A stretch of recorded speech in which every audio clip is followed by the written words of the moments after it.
Nicholas was born in Asia Minor when the new Christian faith was beginning to spread across the Roman Empire. He came from a very wealthy family. His parents died at an early age. His uncle was a priest. That was the undivided church in those days. There was no Roman Catholic Church or other kinds of churches, one church. And he became a priest like his uncle. Nicholas rose to leadership in the early church and was named Bishop of Myra, a city on the southern coast of what is now Turkey. During a time of persecution by Roman Emperor Diocletian, Nicholas was imprisoned for his outspoken faith. He was eventually released and continued his ministry until his death on December 6th in the year 343.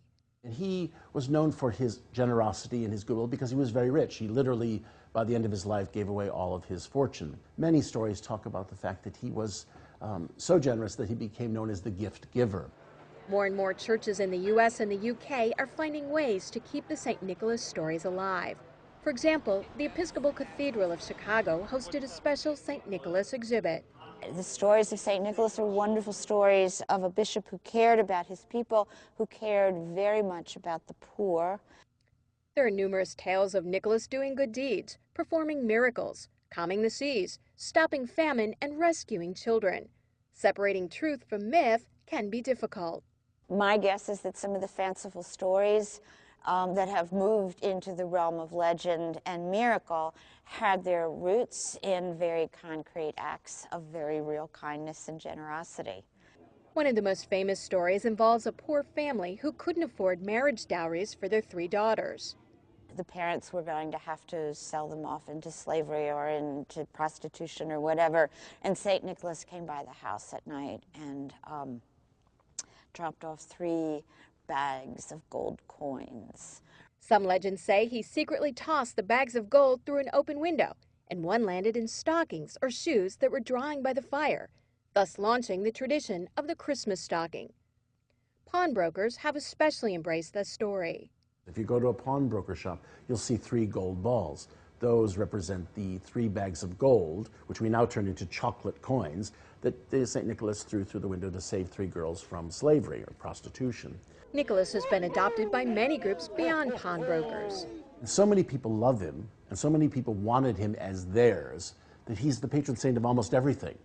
Unwed women, children, which of course is the most prominent, pawnbrokers, sailors and merchants and cookie makers, apothecaries, I mean, you just name it and he has something to do with it.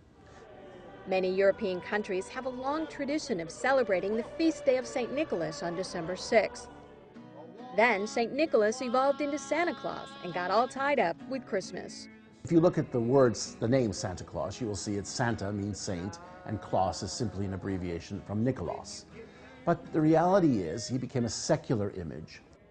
Not a creature was stirring, not even a mouse. The stockings were hung by the chimney with care, in hopes that St. Nicholas soon would be there. American writers and advertisers helped disseminate a new myth that made no mention of the jolly old saint's religious connections. We always talk about roots and being politically correct. Let's be politically correct about Santa Claus and give him his proper title. Church leaders emphasize that St. Nicholas's generosity was motivated by his Christian faith. The saint was following Jesus' commands to love others, help those who are suffering, give sacrificially, and to do one's good deeds in secret. They say Nicholas is a reminder that Christmas is really about the coming of Jesus.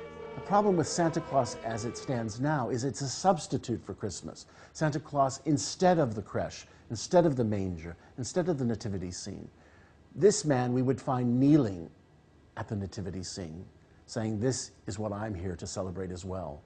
Nicholas may have been called the gift giver, but Christians teach that on Christmas, God gave the world the ultimate gift, Jesus. Symbolically, as a Christian leader, St. Nicholas is pointing, like other Advent stories, pointing towards this event called Christmas, which as Christians we believe is the most wonderful night of the year. And that, they say, is the true meaning of St. Nicholas.